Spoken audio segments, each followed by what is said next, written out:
Hey folks, today we're going to deal with the question of whether science has disproved God.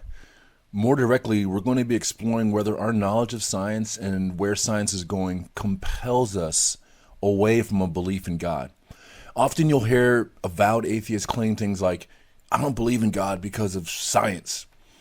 Not only will we show that the two, science and belief in God, aren't mutually exclusive, but we'll go a step further and show how science and scientific understanding cannot whatsoever scientifically be used as a basis to argue against a God, and how such arguments are a blatant tell that the foundation for the godless claim isn't science. But we won't even stop there. We'll boldly go even one step beyond that to show that if we are to use science to answer questions about God at all, our answers will unequivocally favor the possibility of at least a supernatural being more than not. So to do this, we're going to be hearing from real scientists and mathematicians. We're going to look at some papers too, and we'll even do some math. So if that sounds interesting to you, strap in. Hey folks, before we continue, just please smash that like button and click subscribe. It really helps me a lot. Doesn't cost you anything. The channel's growing and I'm trying to reach as many people as I can with this. This is a side project of mine and I would really love your help with that. Thanks. Now, to help guide us on the conversation today, we'll be looking at yet another video from Paulogia's channel. Yeah, it's beginning to look like I have an obsession with Paulogia. When you want to fight about it? Hey, look, I can quit anytime I want. All right, so look, this video invites Dr. Aaron Adair on. He's a physicist and data scientist. I don't really know anything about him, but he has an MIT sweatshirt on, so maybe he went to MIT, which would mean he would have studied science, and he's probably really smart. Be that as it may, this video is a flop. At least by the standards I've come to expect from Paulogia, this one is a dud. In general, I think his channel is entertaining and his arguments are often well presented, even where we disagree. So we'll get into why this video falls short of the Paulogia standard in a minute. Okay, but before we dive in, I want to reluctantly share a teeny bit about my background. If you're one of the 32, 33 followers of this channel, you'll know that I don't talk about my credentials or background intentionally because I find that it has very limited relevance to most of what we're doing here. And I just don't find generally appeals to background to be persuasive at all in arguments. However, given the subject matter of today's video, I think it's worth some time briefly to discuss where I come from and how I got here. So I began my undergraduate studies majoring in molecular genetics before I switched to biochemistry with a focus on human nutrition. As part of my pre-med curriculum, I studied physics and calculus, and I even joined some math clubs. After that, I attended medical school, which for those who don't know has the first 2 years with a heavy focus on the biological sciences. And like most medical students, I did lab and bench research. I even did postgraduate research and ultimately went on to clinical practice. But I bring all this up to say that I wouldn't consider myself to be a scientist anywhere near the level of any of the people we're talking about today, not even close. But I do have enough background to understand what I do and don't understand. And I've continued to read papers, especially the groundbreaking ones, across various scientific fields. I've stayed in academia in some fashion, directly or very closely. Again, for most of my professional career, I even went on and did additional postgraduate work on an entirely different field. We'll talk about that another time.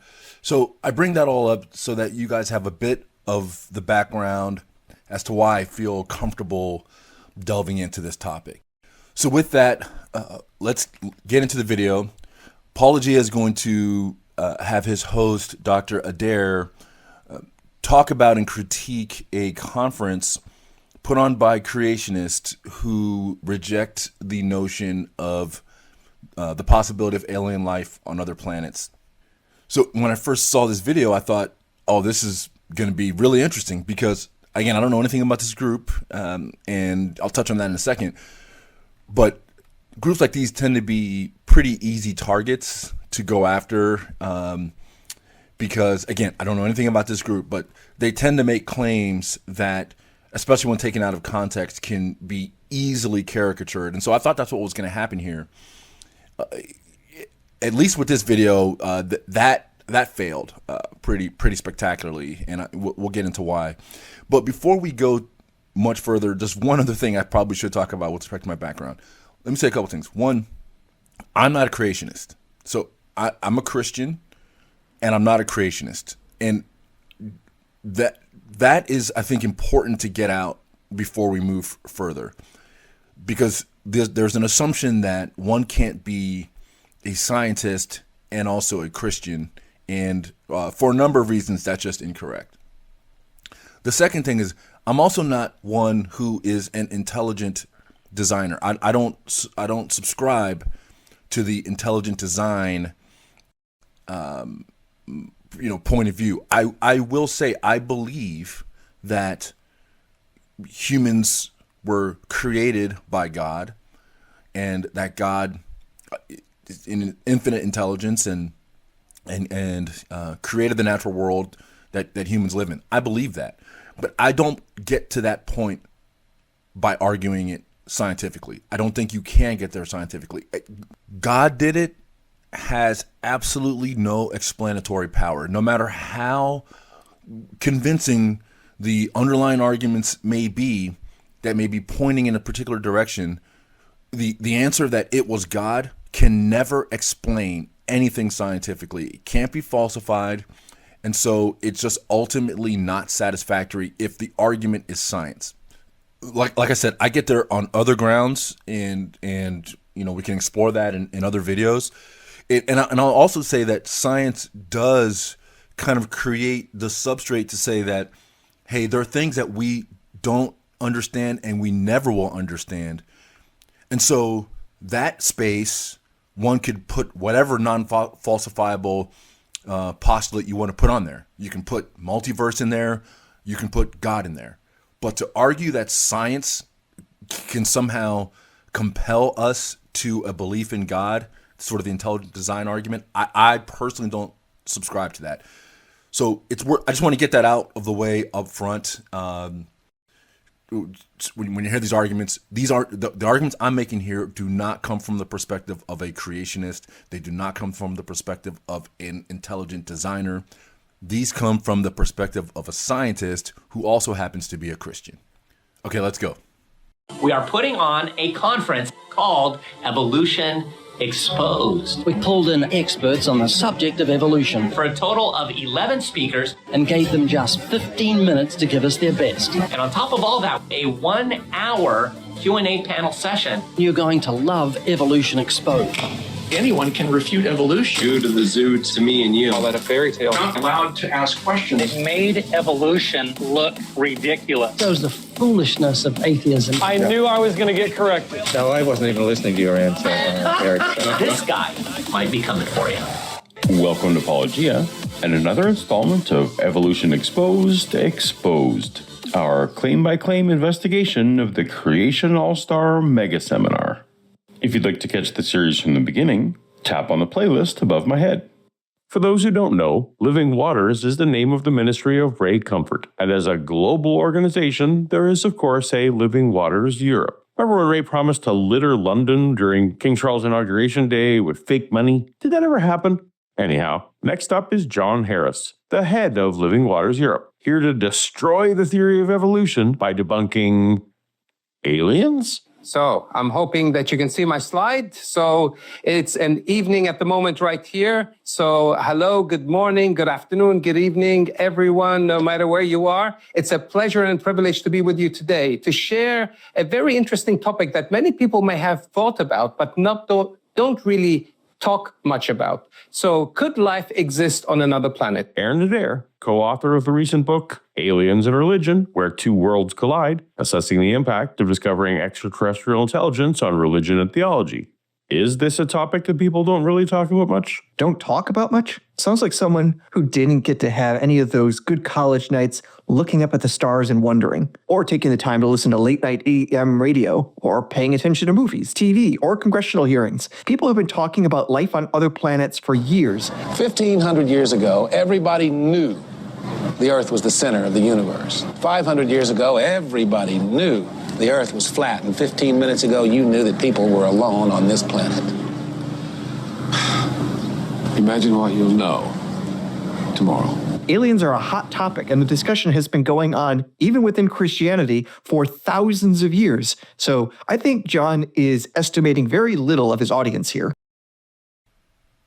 All right, so let's just start with some of the things here that will be themes that will continue throughout this particular discussion. And so the first thing is this evolution exposed thing. I'm actually not sure where that comes from. That might be a Paulogia thing, or maybe that's what this organization, has as their conference. I'm not sure which comes from where, but either way, this idea that evolution is going to be exposed is like these kind of bombastic claims, I think, do set themselves up to be easy targets for attack. But we got to get past that. We got to get past the kind of low-hanging fruit here and dig into potentially what is really being argued. So let's just really quickly get a couple things out. Again, this video could get really long and detailed, and I want to try to avoid that. But there's some table setting we got to do here. So when we're talking about evolution, it's important that we separate that term from the term of origin of life. Many scientists, especially casual scientists and consumer scientists especially, lump the two together. Darwin's theory of evolution, which is a scientific breakthrough of pure genius, expressly does not cover the issue of the origin of life. I don't want to get into it in a lot of detail here. This is not my opinion. If you want to look this up somewhere else, you can find that. We're separating out the issue of origin of life. And so, for the most part, this particular talk that is focusing on aliens is not really focusing on evolution. It's focusing on the possibility, the potential for there to be life originating somewhere else. So let's just separate those two things out before we move forward.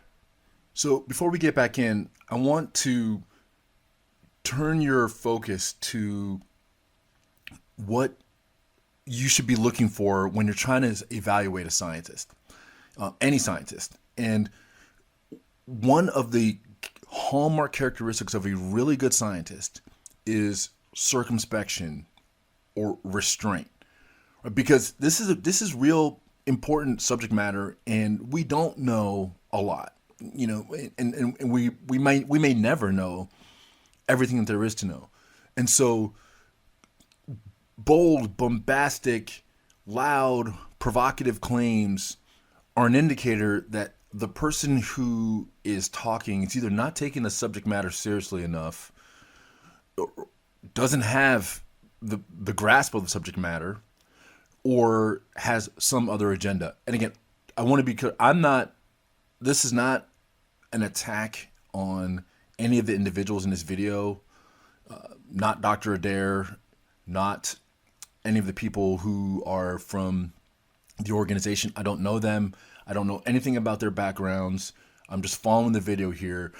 But just as we do with religious scholars, we should be skeptical of claims on subject matter that is unknowable when those claims are presented in a manner that assumes that the answer is definitive. We should look for that, and we should if we see it, it should raise our antenna that there may be something else going on. And with life, I mean intelligent life like us. Could there be aliens on another planet?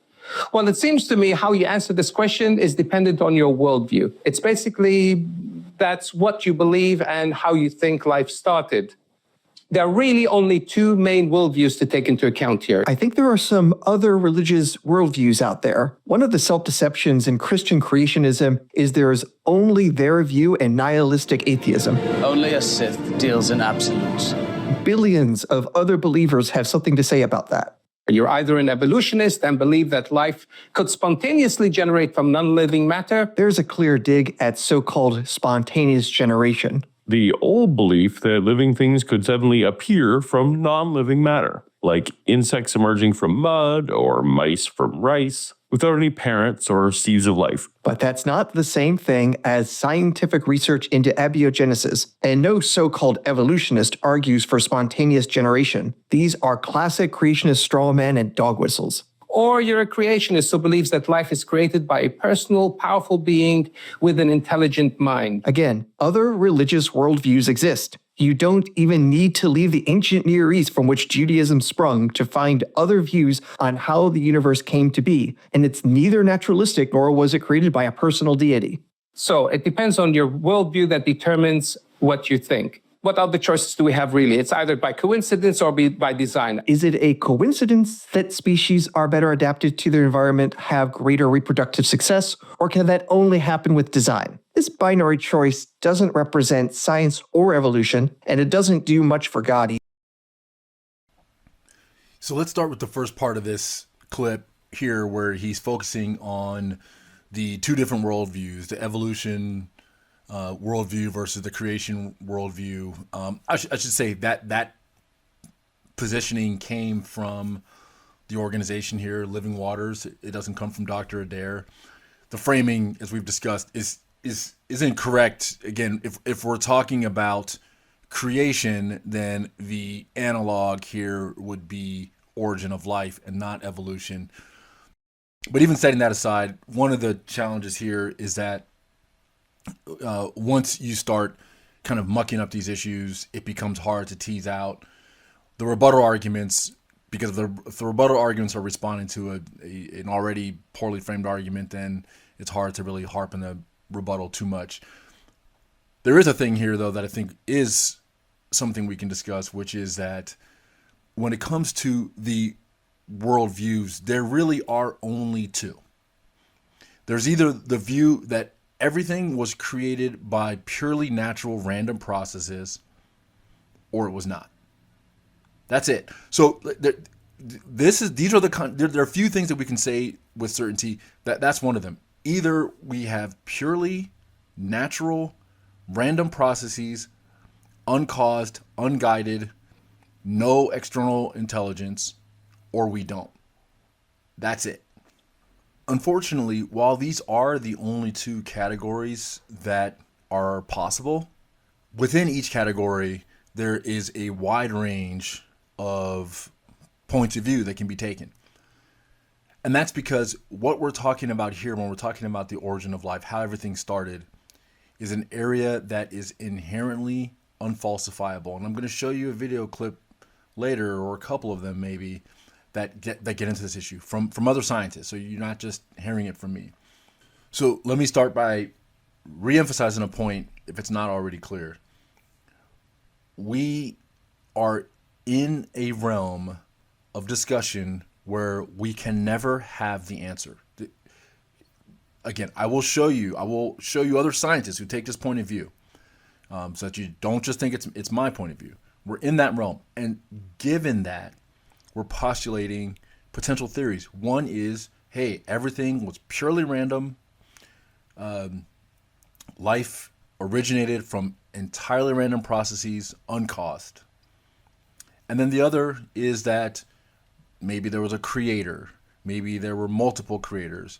Maybe the creator is a personal God. Maybe the creator is an impersonal God. Maybe the God is a female, or any other thing. These are all non-falsifiable explanations to get to the question of origin. So let's take a look at this clip from Dr. Brian Cox, physicist, astronomer, and come back. So I don't believe in a God. Right? However, I don't like the antagonism that occurs or is produced by this question. I mean, what you can say if you're a cosmologist, what you should say is, so we know that the universe was very hot and dense 13.8 billion years ago. We don't know how it got hot and dense. We don't even know, actually, if the universe had a beginning in time. Don't know. So that to me is where the science starts for me with I don't know. Getting more to the point of that question. So I'm not going. So you had a bit of an argument with famous atheist Russell Brand, who's also a comic, as we know. But you said to him. No, Russell's not an atheist. He's not. Strongly believes in. Sorry, okay. Well, I got that wrong. I'm sorry. You said to him that science doesn't rule out the existence of a creator. No, but in the sense that I just said, that I think we're overstepping the mark. I do not believe there's any evidence for a creator. However, there certainly isn't the point is that the correct thing to say is we don't even know whether the universe had a beginning. I don't even know whether it was eternal. Nobody does. So that was the point I was making. I think we're stepping into an area where we don't really need to be. So note a few things here. One, the circumspection, the restraint, the humility from Professor Brian Cox, again, a world-renowned astrophysicist, well-known, and an atheist, or at least someone who doesn't believe in God, expressly does not believe in God. Note the restraint, and yet the concession that we don't even know, and we won't know. We can't know if the universe even had a beginning. Okay, we're beyond origin of life now. We're talking about the beginning of the universe. This is a physicist who's dedicated his whole life to this and is making this important admission. So be careful when you see grandiose claims with large S about definitive things in science. Be skeptical. So turning back to the main video, Dr. Adair is right. If we're going to narrowly constrain the focus to being either evolution or Christian creationism, then yes, that's too narrow of a view. I think still this is a bit of a straw man here, because I think what the host of this conference is trying to say is more of what I said earlier, which is that you're either talking about what's uncaused and purely entirely natural, or something that's caused. And I think that's really what the focus here was. Note one other thing though. The host of this conference is talking about the likelihood of intelligent life like us. He says, I think that's the exact phrase, intelligent life like us. So again, it's not just a microorganism that may exist on some other planet. Even that, we'll see the math on that later, is challenging. But he's talking about the likelihood of intelligent life like ours. And so remember that as we go through the rest of the video and the rest of the rebuttals.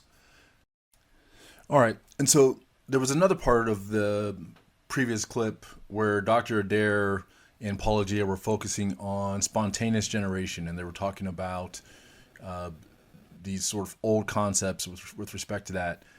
Again, this is very much a straw man, because the conversation that is going to be taking place in this video and that is currently taking place in the realm of origin of life science is exactly on the issue of how, from what all scientists agree is otherwise non-living material, life could have developed purely through natural processes. That is the question that scientists are exploring. The caricature here just kind of misses the mark, and it makes me wonder if this would have been the response had this been some other more esteemed person, perhaps in Dr. Adair's mind. And lastly, Dr. Adair asks somewhat mockingly, is it by coincidence that species have adapted to their environments, or is it by design? And claims that this binary choice does not represent the full range of possibilities in science. That's wrong. It actually fairly perfectly encapsulates the only two choices that we have here. It's either designed or it's pure coincidence. When we talk about design, it doesn't necessarily mean Christian God. If that's the argument, sure, yeah, there are plenty of other possibilities. Again, there could be multiple gods and impersonal gods and all of that. But either there was some intelligent, external to the system designer, which for all practical purposes would be the creator, or there was not, and everything that we see now, including the adaptation of species to their environment, is pure coincidence. It's random events over time that, through the process of purely natural selection, selected for the best genes that were most likely to adapt in an uncaused manner, and that's how we got the scenarios that we see today. Those are the only two options. So Dr. Adair is just wrong to suggest that there's any other framing here than these binary options. This is it. This is the universe of possibilities for what we're talking about here. So if the conditions are right, then life should or could exist elsewhere, right? Now, on the other hand, if you're a Christian, you might think, well, why not? We know God is all-powerful and able, so if he wanted to, he could create life on another planet. If he can, then why wouldn't he? This is a view now in vogue among scientifically minded Christians. If you talk to astronomers at the Vatican, and yes, the Vatican has astronomers and their own observatory, they take it as very plausible that there are other worlds with life and people on them. Then again, if you went back to 1600, the same view got you put to death. This is literally what happened to Giordano Bruno, who committed the heresy of positing an infinity of other worlds and their peoples, and he refused to shut up about it. We've made a lot of progress on treating these ideas that we shouldn't go back on. As much as 2025 has its problems, it's better than 1600. Now, is there a way we could know if God did or would create life on another planet? Well, that's what we're going to look at in just a minute. First, let's answer a question from an evolutionary worldview. What are the chances, knowing what we know, that life could exist on another planet? Now, for the sake of the evolutionists, I'm going to be very kind, which is going to be what I'm going to do throughout this talk,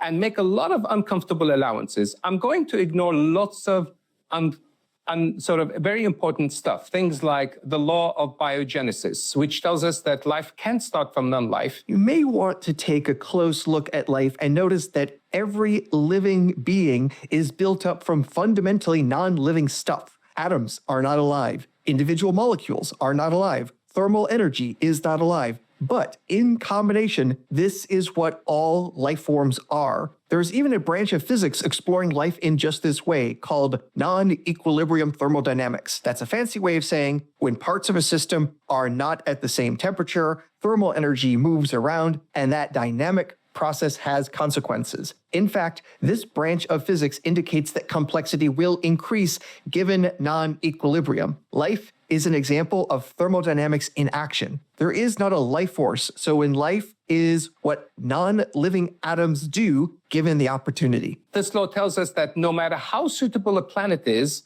life wouldn't just automatically start and exist. But for the sake of working out the probability of life existing on another planet, I'm going to ignore this law, even though this has never been falsified and it's always been verified. There is fascinating research into the area of abiogenesis, but John is either unaware of it or purposefully ignoring it. Such an attitude is no different than Henry Mortis concerning exoplanets. Deny, deny, deny.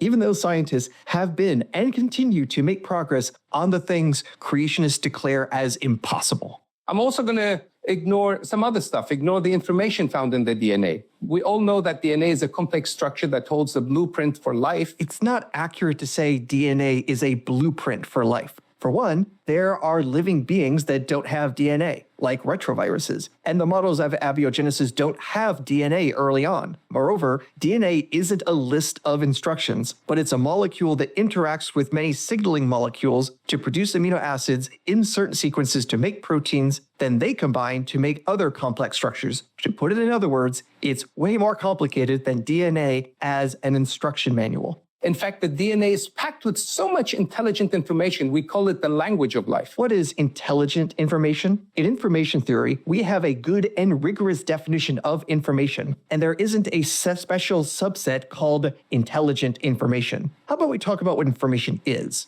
Information is what you get when you go from uncertainty to certainty. For example, take a fair coin, flip it, and catch it without looking. Is it heads or tails? You don't know until you look. So you have complete uncertainty if it's heads up or tails up. But once you open your hand, you see which side is facing up. You go from uncertainty to certainty, and you earn 1 bit of information. There's a fancy equation to express the same thing in what is called Shannon entropy, but it's all about probabilities and counting. Now, confusion comes up when we mix information with messages, and especially language. There is overlap, but they are not identical. The result of 10,000 coin flips is information, but it's not a message or at least it isn't meaningful on its own. To talk about messages, you have to go into the field of semiotics, which is all about how signs become signifiers, but the signs have to be known and understood by the receiver if a message is going to be conveyed. And for such a message, you are expecting the sender or receiver to be intelligent. That isn't necessary for information as used in computer science, for example, or in statistics more generally, or even in molecular biology. So you don't need intelligence to get information. Again, in information theory, we get the generation of information when a change happens that takes us from a state of uncertainty to certainty. For a biological example, if you have a strand of codons in a DNA molecule and something comes along and hits one of those codons, it can change which of the 4 codons there are. Which one? We don't know beforehand, but once a new codon is there, we can know what the new sequence is, and that is new information. Making a copy of the same codon sequence also increases the amount of information. And when you get a copy that gets altered through mutations, for example, you get potentially a very different sequence with new properties. All this from non-intelligent interactions between atoms. So, just to repeat one more time for the creationists, every mutation generates information. Very informative. Before we get too far into this, I probably should correct the earlier clip here as I think about it, because I think Dr. Brian Cox is not an atheist. I think he has expressly said, I've seen elsewhere, that he does not use that term. He's used a term more akin to agnosticism or not having any kind of religious beliefs or personal faith, but he's not an atheist. So let's get that out there. I just want to make sure that that's clear before we move forward. Someone can throw in the comments if they know the exact his exact sort of personal point of view on that. Anyway, Dr. Adair's kind of attempted flex on the law of biogenesis point I thought was kind of interesting, because earlier in the video they mocked the whole idea that the law of biogenesis attempts to get at. The law of biogenesis says that life cannot originate from non-life. You can't, a maggot will never originate from a rock. A piece of sand will never create a fish. These are this is basic. I mean, if you just high school biology, this isn't even anything that you need to get any kind of advanced training for. And they understand that. They acknowledged that earlier in their video when they were mocking the claim. When the host here for the conference says, and again, I don't know the host's name, or I may have missed it, but when he says that this law of biogenesis has never been falsified, that's just fact. I mean, this isn't the area to make the quibbles. There are plenty of things to quibble about here. Again, I bristle every time I see them put up evolution versus creation, and we've already talked about that. But this isn't it. These kinds of bedrock things like law of biogenesis, that's just not where to focus the attacks. It's not been falsified. And no, retroviruses aren't the counterexample. Again, there's debate about whether retroviruses or any viruses are alive. This is high school biology. Many of you probably covered this. There's real debate on that. Most scientists hold the view that viruses aren't living. So the retrovirus example is pretty bad. And nonetheless, retroviruses need the host's cellular machinery in order to replicate. They basically embed themselves in the host and create DNA using the host's DNA replicating machinery to create it and replicate themselves. So even that example doesn't show anything. It's kind of, again, a strange place to flex and a strange thing to flex with. The abiogenesis concept, which is that life could have originated from this primordial set of conditions where there was non-life, that's where the phrase abiogenesis comes from. Abiogenesis comes from. It's the opposite of that. It's the opposite of biogenesis. And what it's saying is that, what it's postulating is that, although we don't know how, we are theorizing in order to be consistent with our general view that the entire process of the origin of life could have happened without any external cause. And we know to some degree what those sort of primordial conditions were on Earth or on any potential life bearing planet, we want to now postulate how life could have come from those originally and universally understood non-living sets of materials. That's the abiogenesis research. That's the question. That's what's being begged by the research. Is how does this happen? So to point now to the existence of life as proof that abiogenesis is real is just question begging, because we're asking. We know we are here. We know there's life, and we know that the law of biogenesis hasn't otherwise been falsified. The question that scientists are asking, and I'm among them. I have this question. I would love to know the answer to this. Is how could these this set of non-living, sort of kind of primordial elements have led to life as we know it today, or any life? That's the question. The conversation about non-equilibrium thermodynamics is interesting, and certainly there's lots of good stuff to study there. But we got to be careful about stating what is being proposed as theories explaining what we currently don't understand, which is exactly what that is, versus things that we do understand. We have to be careful about presenting them as if they're the same. We don't know. This concept that there is no life force, we don't know. We don't even know what the concept of life force is. The issue of what life is has not been settled. Again, I don't want this to come across as my point of view, so I'm going to present another scientist to you, an esteemed scientist to you, to help elucidate. There isn't really a very good definition of life. What is the difference between something that's alive and something that isn't alive? You might think this is a rather simple question to answer, but in fact, it's not so easy to answer. It should be said, I'm by no means the first person to have considered this question. And if you look in Wikipedia or in a dictionary, you often get rather complex answers. And I wanted a go answering what I think is one of the key questions in biology. And the way I approached it was by exploring 5 of the great ideas of biology. My name is Paul Nurse. I'm a geneticist and cell biologist, and I've just written a book. It's my first book, and it's called What is Life? So note again the reverence, the restraint, the circumspection, right? The humility. And again, this is Dr. Paul Nurse, a Nobel laureate. And he's telling us that the question of what is life is complex. It's a tough question. We don't really have the answer. To say there's no life force that has no meaning. That statement may be true, it may be false. It's a meaningless statement, because trying to get an understanding of what life actually is itself a complicated and unanswered question. We have an intuitive sense of what it is. We have concepts of what it is, and we can apply those.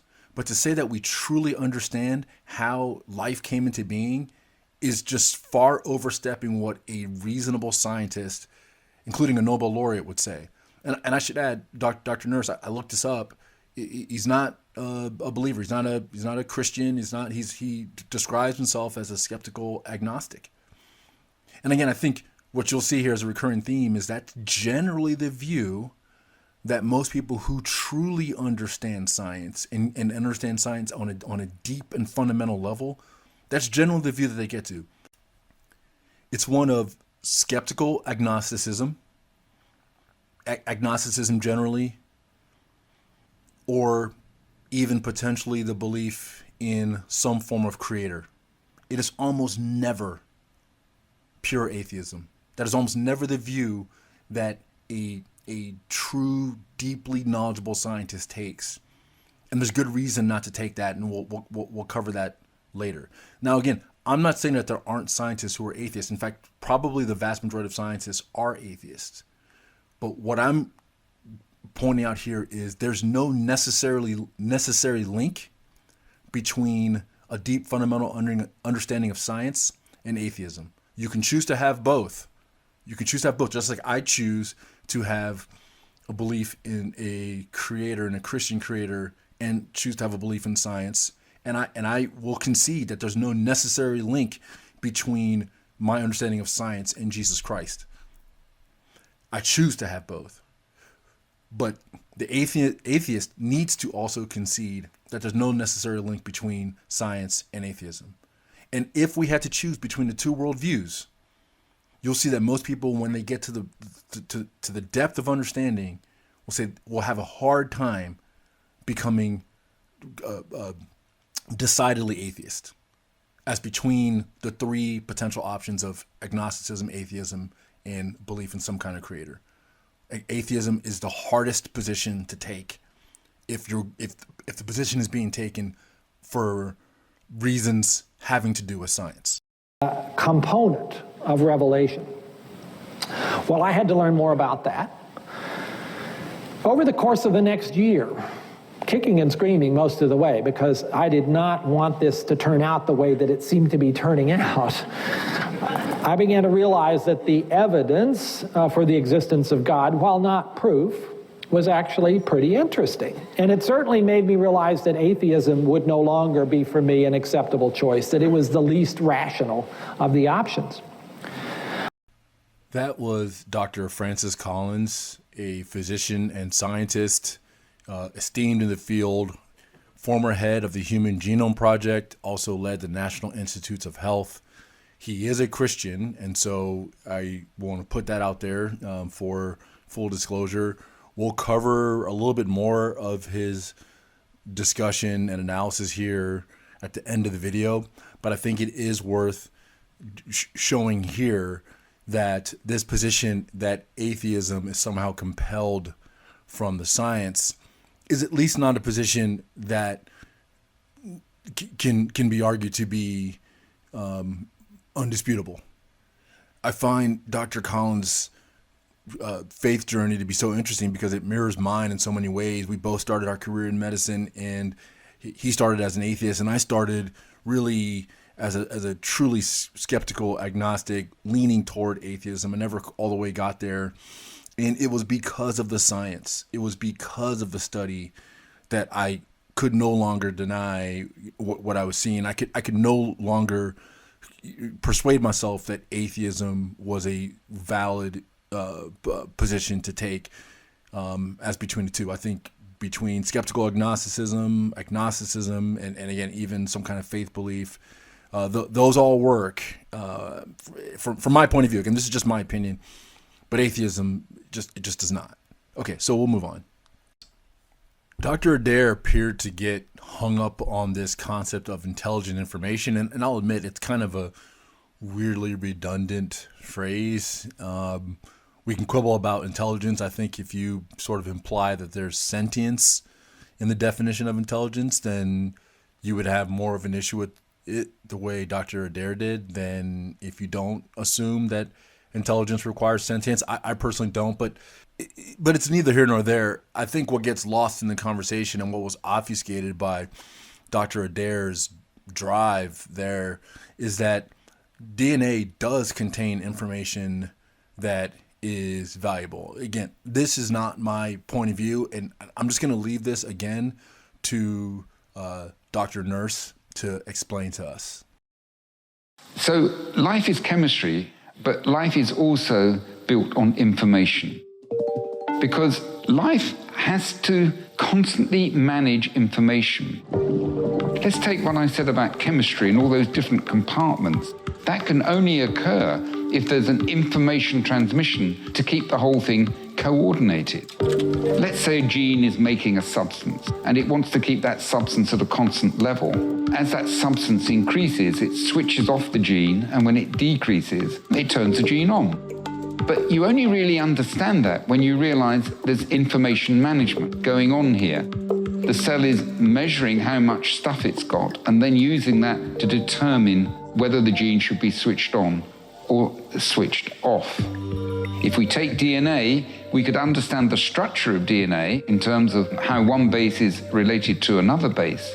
but it only makes biological sense when seen to be a digital information storage device. Life is and can only operate through information. It permeates every aspect of how living things work. So it really can't get any clearer than that.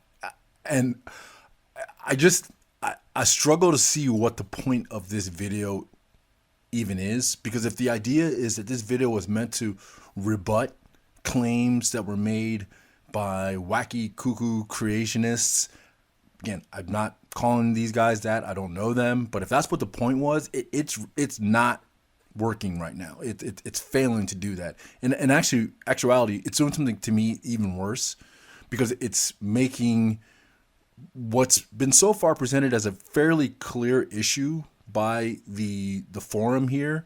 Most of what they've said is generally accurate. I mean, there's minor quibbles, but it's taking that issue and completely obfuscating it and confusing it and making it seem as if what these guys so far, at least, are talking about is just way out of the realm of science. Everything they're saying, pretty much with the exception of a couple quibbles, is the mainstream scientific point of view. And so this like false antagonism and this, gotcha kind of thing that Dr. Adair is doing, first of all, he's failing miserably at it, but also it's just unnecessary for this particular conversation. There may be conversations and claims that are made by others where it's necessary. Maybe he was loaded to bear for that and got something else, but at least for this, I'm not seeing it. And just quickly turning back to this information concept, again, this question of what is intelligent information. Certainly, again, as I said, if the idea is to read sentience, personal sentience into that, then maybe that's going too far. If that's where Dr. Adair was going with this, sure. But listen to what Dr. Nurse was talking about. He's talking about a cell making determinations about whether to turn genes on or off, about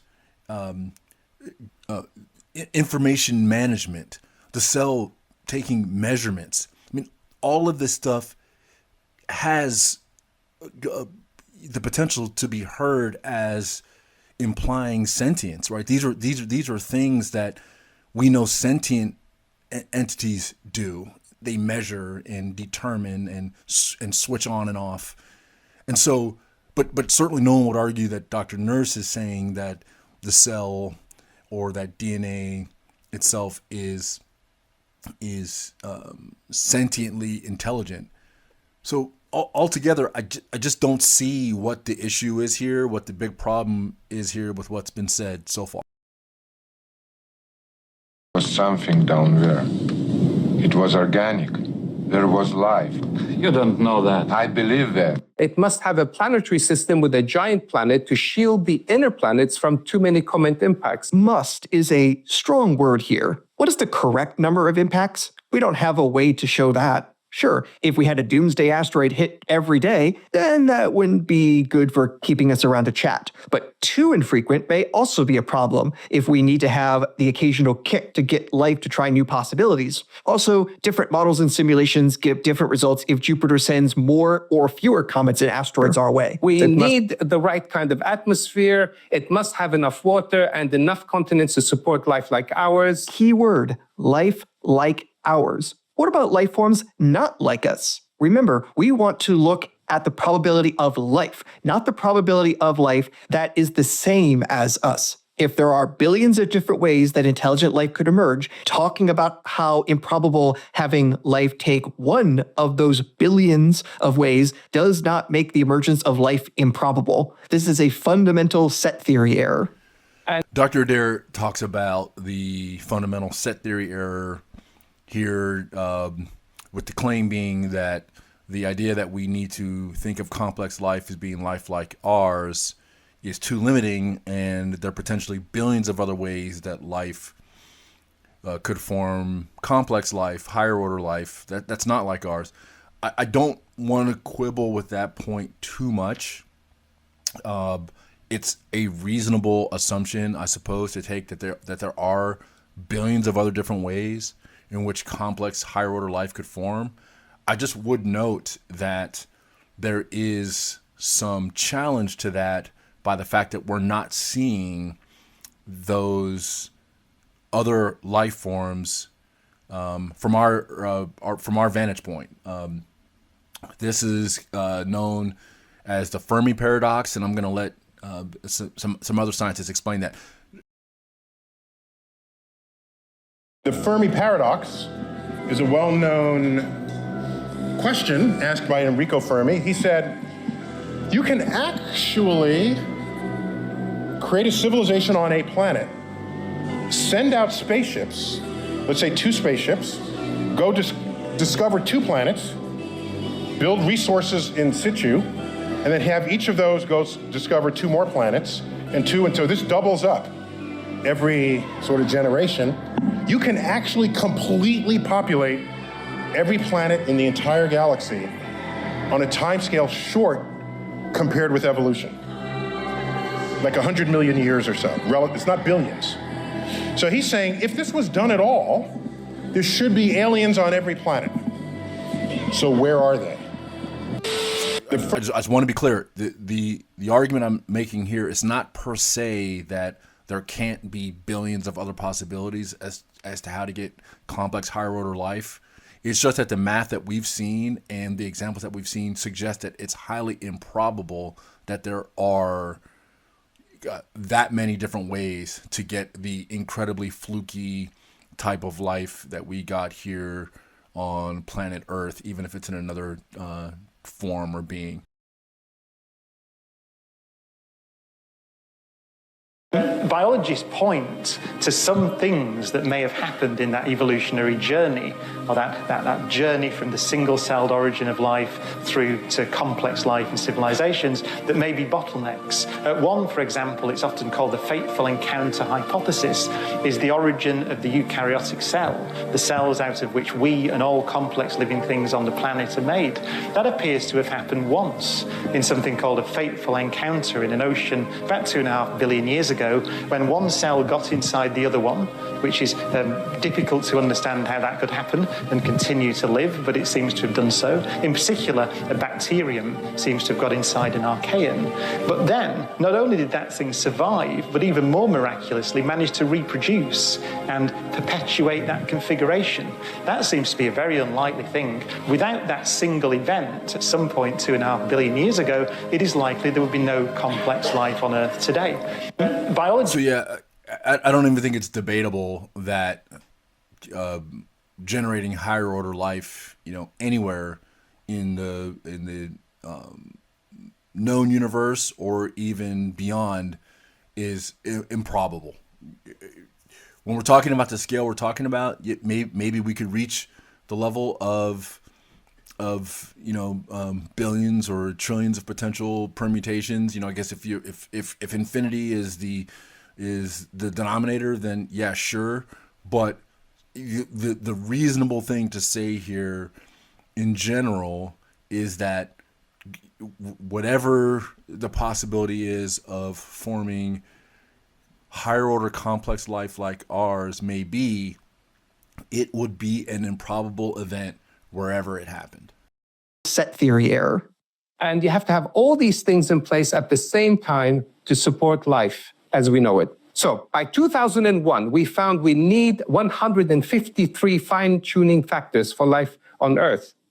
By 2004, the numbers shot up to 322 parameters. It's unclear what those factors are supposed to be and how many of them are factors for life versus life as we know it. If I were to guess, he's getting these ideas from the book Rare Earth by Ward and Brownlee, but they don't have hundreds of parameters. Ward and Brownlee are legit scientists, a geologist and astronomer respectively, but they have not convinced the rest of the scientific community with their arguments. However, Ward and Brownlee's parameters are modest in number compared to John's. It seems the list of parameters explodes when it gets in the hands of creationists. If you squint on John's screen, I can see some of those factors that we know are actually wrong. John includes number 98, oxygen quantity in the atmosphere. Well, In the early Earth, there was almost no oxygen, and life emerged and then changed the atmosphere to include oxygen in greater and greater quantities. Quite literally, life generated oxygen in the air, not vice versa. Oh, and take a look at number 21, birth date of the star planetary system. That's not even a probability factor.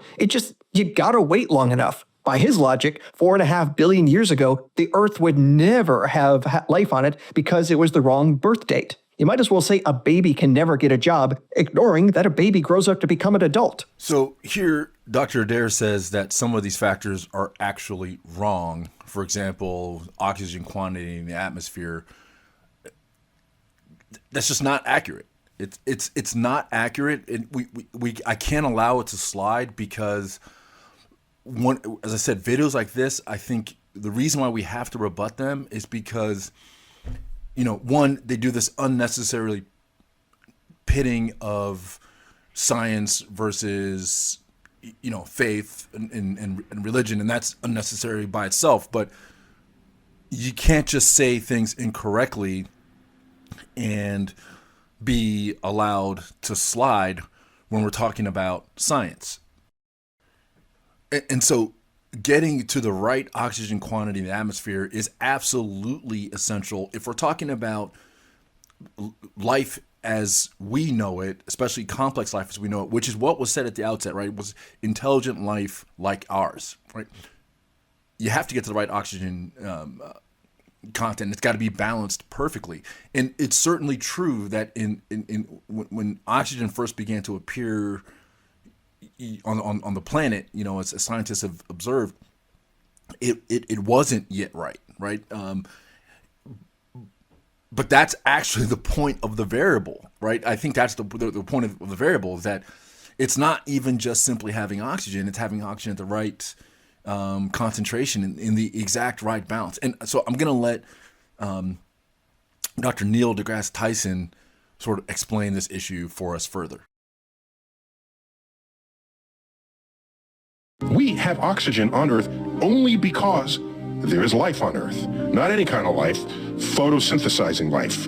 We have life that takes sunlight, turns it into chemical energy, into itself, into wood, into plants, and one of its byproducts is oxygen. Oxygen is chemically active. If you took away all plants tomorrow, that oxygen would slowly get absorbed chemically into the environment. And then you would not have oxygen there to be viewed by aliens trying to see if we have life here. And it's pretty surprising to people to note that we're mostly nitrogen in our air. Oh yeah, we're 78% nitrogen in our atmosphere. So, you know what happens if you have too much oxygen? If you have, like, let's say 50% oxygen, you get really high, right? Isn't that part of it? No, what happens is, like, a forest fire would never go out. Oh, yeah. Yeah, because oxygen feeds combustion, and so you could basically burn all vegetation in the world if the oxygen went above certain thresholds. Complex life might be much rarer. Why is that? You have the timeline of the Earth. Earth is born, and this is today. That's 4.5 billion years. Now, throw a dart at the timeline. Most of the time the dart hits Earth, there's only single-celled life. We spent 3.5 billion years as single-celled life on Earth. And then we have something called the Cambrian explosion of life, where the chemistry of the atmosphere changed. There's oxygen. Oxygen is like rocket fuel for complex life, and life now has the carte blanche to become complex. And now you get limbs and detectors like eyes and sensors. So that's a smaller piece of the total timeline. Now you ask, how often when you throw the dart will you find intelligent life? That's this little bit that we define as intelligent. And so if Earth is any measure of anything, throwing darts at planets that we might land on, who is to say that we're going to land right at that moment where what we call intelligence has arisen? So again, the framing of this set of variables is for complex, higher order life like ours. It's not for any life of any type. And so if you misunderstand the framing, then of course you're going to get this wrong the way Dr. Adair got it wrong, right? And so hopefully the explanation from Dr. Tyson helped clarify the issue. Dr. Adair also harps on the birth date of the star issue as, I think he says, it's not a probability factor. Again, it's just not accurate, right? And if you're going to attack stuff like this, you got to be accurate. It's clear that the obvious point that's being made here is that whatever the star is, to support complex life like ours, that star is going to have to be of a certain age. We know even with planet Earth, it took billions of years before we even saw the first life. And then from the first life to what we call complex life was a sort of much smaller amount of time. So even when we're looking at a star, we have to understand that the age of the star has to be just right. Again, if our argument is that it's complex life like ours, like human life, then this is an appropriate variable. So again, I'm gonna kick this one to here to Dr. Cox to talk through for us. How many billion Earth-like planets exist? In the galaxy, 20 billion, something like that. So 1 in 10 stars. So the odds of complex life out of our incredibly fortunate situation, but the odds of that occurring on any of these billions of other planets that exist? We don't know, but let's say the Earth is, let's say it was on the fortunate side. So we're talking about, give or take, 4 billion years, right? From the origin of life to now. And we have a civilization now, and we've had it. Our species has been around, what, 250,000 years or something? So it's just now, basically. So let's say 4 billion is on the fortunate side. Let's say that it was double that, or triple that on the average. Suddenly, that's the age of the universe, right? And that's a third of the age of the universe it took. So how many of those worlds have been stable for 3 or 4 billion years? And that's quite a tall order, actually. How many billion? Once again, it's not just having a potential star. It has to be a star like ours, like our sun, with enough time for the planets orbiting that star, like our Earth, to reach the point where even the initial set of conditions could take place, and then the set of conditions beyond that taking place. So at least from what I see here from these gentlemen here, they got it right. Again, whether it works in their overall math or whatnot, as I've said, we'll just leave this out. I won't keep commenting on that. You all know that I have that caveat carrying all the way through. Some of these factors are also clearly interconnected and yet not connected to life on Earth. His first few are about dark matter and the size of the galaxy. First, there is still debate about what dark matter even is and if it is matter or not. I think the evidence is most in favor of some new type of matter, but it's not decisively shown yet. Shout out to the modified gravity proponents out there. But guess what? The amount of dark matter in a galaxy is strongly connected to the size of the galaxy because the dark matter clumping together helped the galaxy form to that size in the first place. These are not independent factors. And if dark matter is a particle, it has proven so hard to detect, you can bet it doesn't affect life. We would have noticed by now if it did. Just a few more if you'll let me. His list elements 30 through 36 are all about our star, such as mass and luminosity.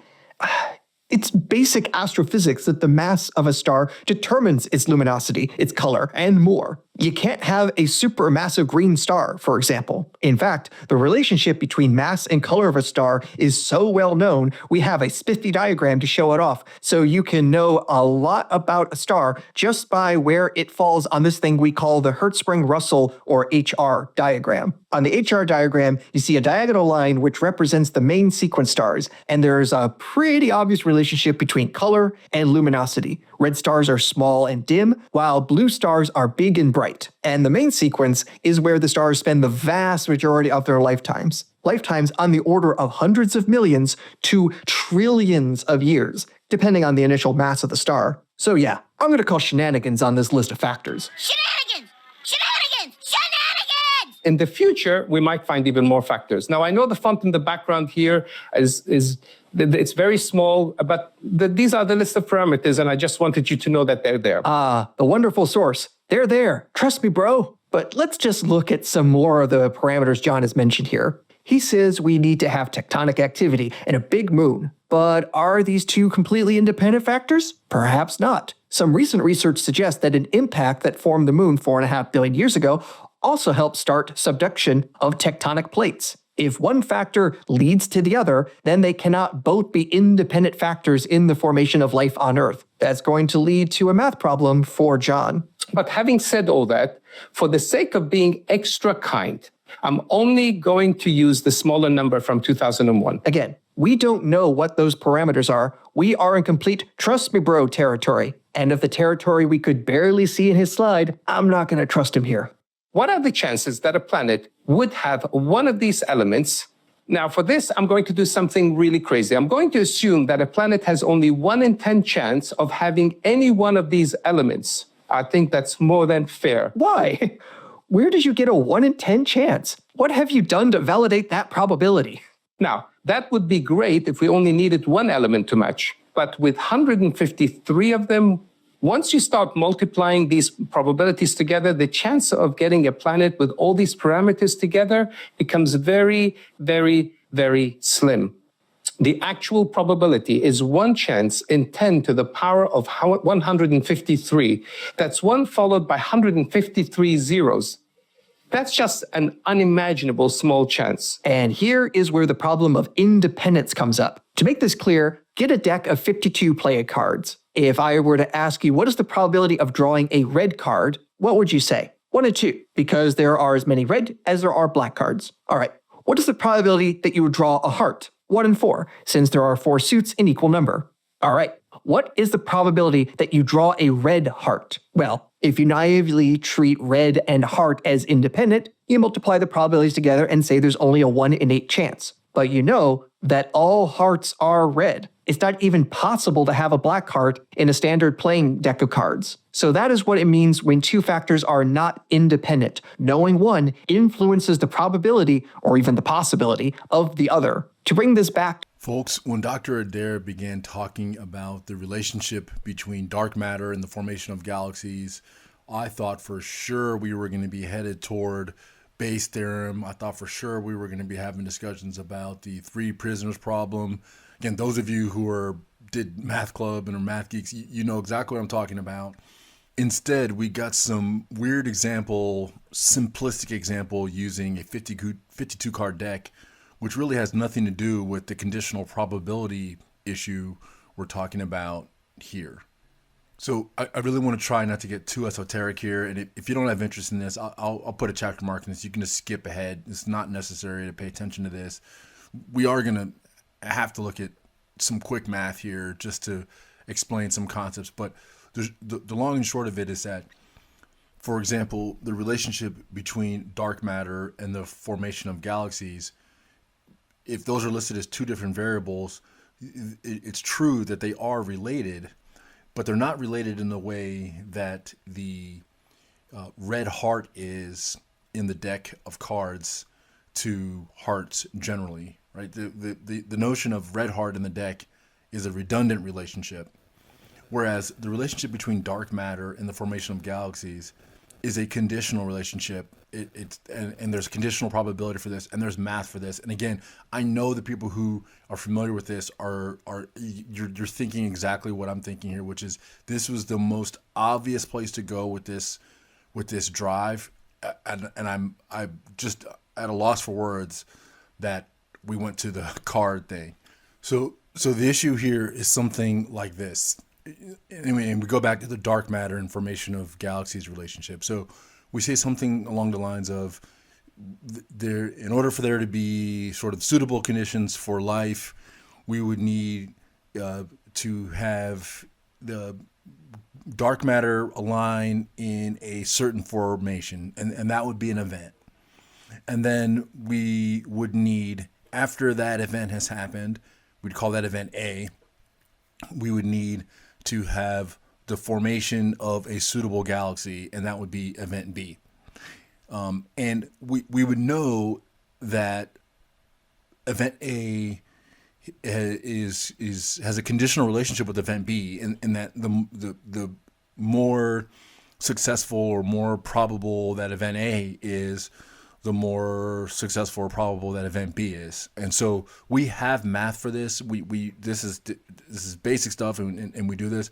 And I think it's worth at least just showing the math really quickly. Again, you can skip this if it's not interesting to you, because it's a valid critique of the critique that's being given here. If I do not claim to know anything about the methodology that these guys are using in getting their numbers from this forum. I don't avow it. I have it. If this comes across as some kind of defense of these folks, that's not the point here at all. Like, I don't know them, and I really have, can't speak at all to whether or not the science that they're doing and the math they're doing is right or wrong. But what I can say is that we can't simply discard variables because they are conditional. That's just not how this is done. And I tried to think this through and be as fair to Dr. Adair as I could. I just can't see where he's coming from here with the analysis that he gave, given the 52 card deck example. So before we jump into the math here, and it's Bayes' theorem. We're just going to show it really quickly and then move on. But before we get into that, a simple way of thinking about this, if you want to just get the gist of it, is that you can think about like a relationship between smoking and dying from lung cancer. And so if we said, what's the probability of someone who starts smoking at age 20 dying from lung cancer before they reach the age of 60? We would take, we know that there's a relationship, right? And so we would take the amount of cigarettes you smoke. So let's say you smoke 10 for 10 years. You smoke one pack a day for 10 years, and then you stop. Okay, we calculate the probability of dying before the age of 60 with that event. What if you smoked a pack a day for 20 years and then you stopped? Then we do the calculation based upon that. Or probably better example would be, what if you smoked 2 packs a day for 10 years and then you stop? And then we compare those two things together, and we'd be able to calculate the probability of dying from lung cancer before the age of 60 for those sets of events. We would not say, because those events are related, smoking cigarettes and dying from lung cancer, that we can't include both of them in some probability calculation for some other thing. That's just not how this is done. All right, quick math, Bayes' theorem, then we're out of here. So this is the Bayes' theorem formula on our board here. And this can get far more complicated, but we'll try to keep it as simple as possible. This helps us calculate conditional probabilities. So for example, here would be the probability that event A occurs given that event B is true. So you can see the properties on the right here, and we'll walk through it. For simplicity, say we know that all suitable galaxy formations, which we'll show as SG, require a certain dark matter composition of X, which we'll show as DM subscript X. So there's a conditional relationship, but it's not necessarily true that all dark matter compositions of X necessarily lead to suitable galaxy formations. What we want to know is, what's the probability that we get a suitable galaxy given a certain dark matter composition of X?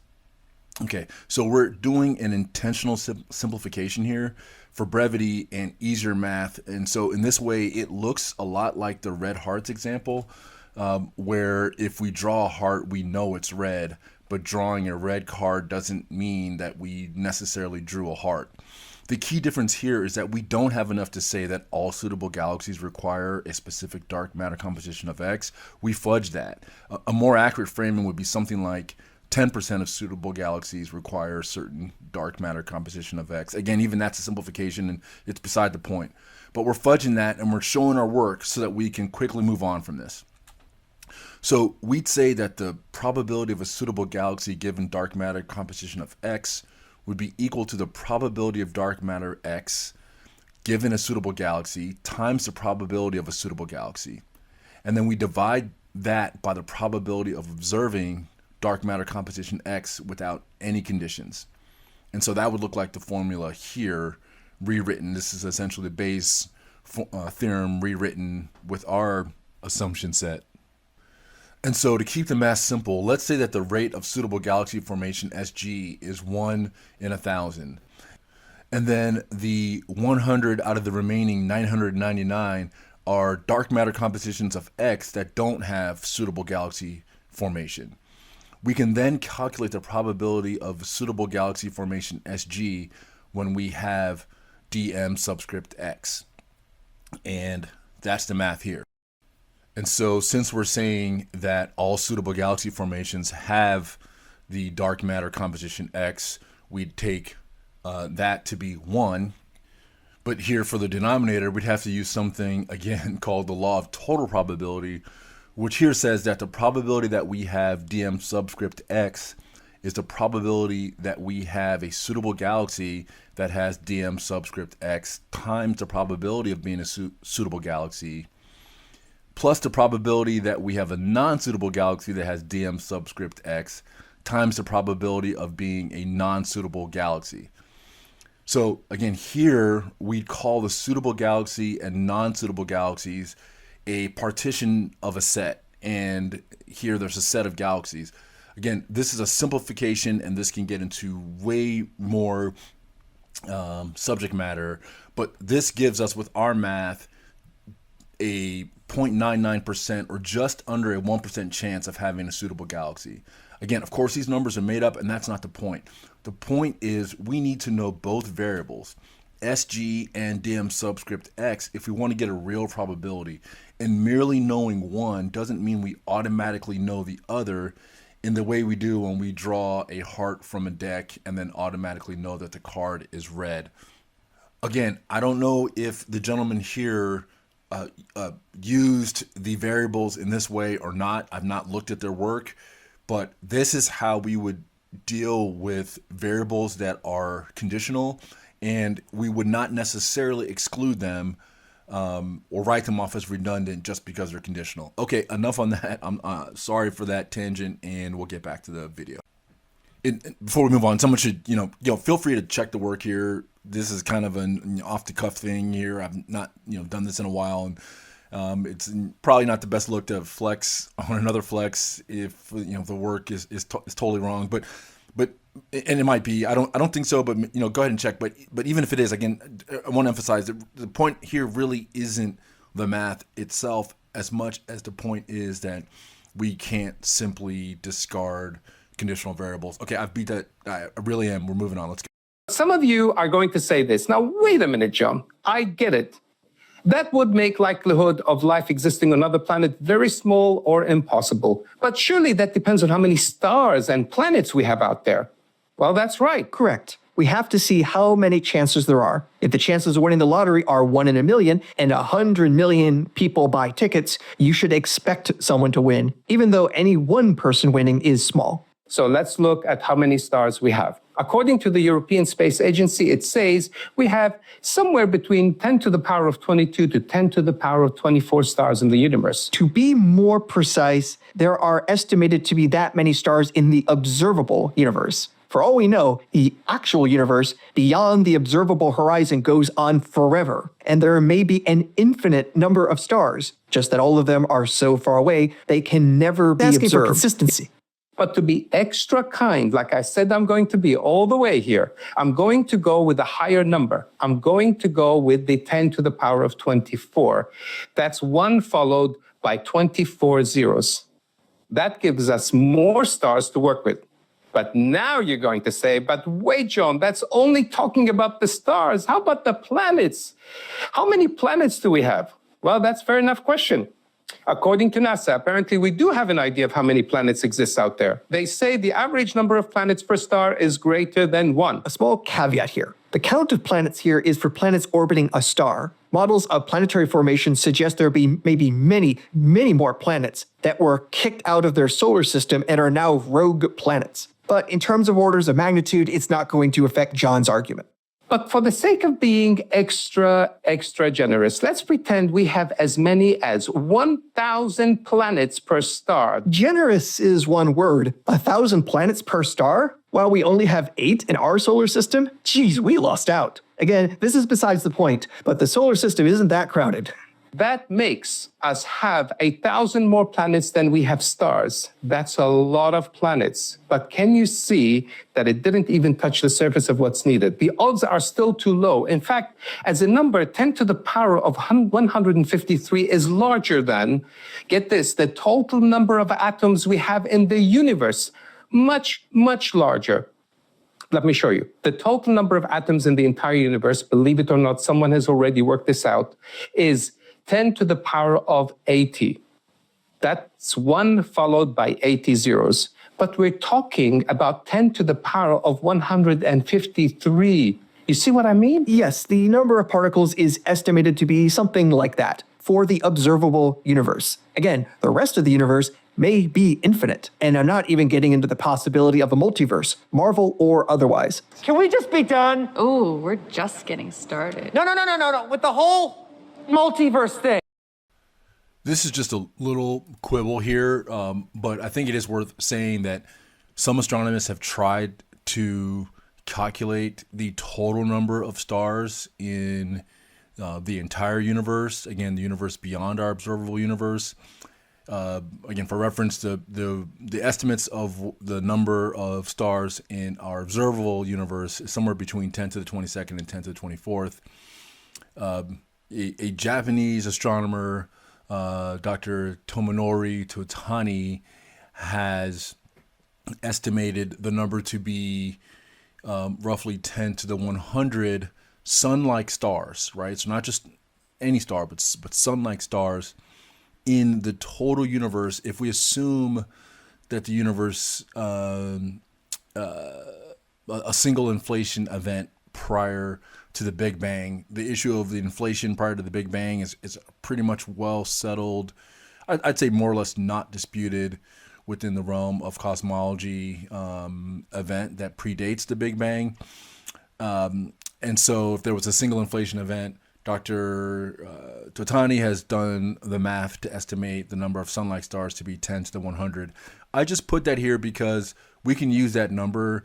It is, it's obviously, several orders of magnitude greater than the 10 to the 80 number here used for the total number of atoms in the universe, in the observable universe.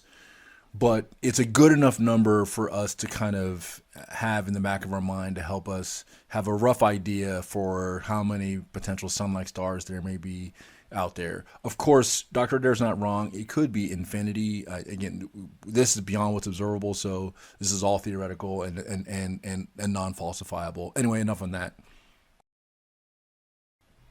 Actually, I know I said enough, but there actually is one more point to make about this paper. I think it's a pretty good paper, and I'll try to link it if I can in the description. But what Dr. Totani is estimating here is a highly unlikely event, right? And so it's generally understood that for the formation of life, again, using sort of the RNA world hypothesis, there's still this question of how did life ever get to the point of the necessary polymer sort of a substrate that would have needed to be made in order to form the rest of life. And that polymer would have needed to be at least 40 nucleotides in length, if not longer. And for a number of reasons, scientists have had difficulty generating these spontaneously in their lab, and for many reasons they may never be able to. But that's, again, beside the point. But the point is that the probability of through natural events alone, the generation of a polymer of 40 nucleotides in length is estimated to be greater than the probability of that event occurring within the known universe, observable universe of 10 to the 22nd sun-like stars. However, Dr. Totani's position is that if we expand our concept of the universe to include the universe that's not observable to this 10 to the 100 number, then this event becomes far less probable. I just put this out there to show how even with this explanation, we are talking about really improbable events. I think that's what the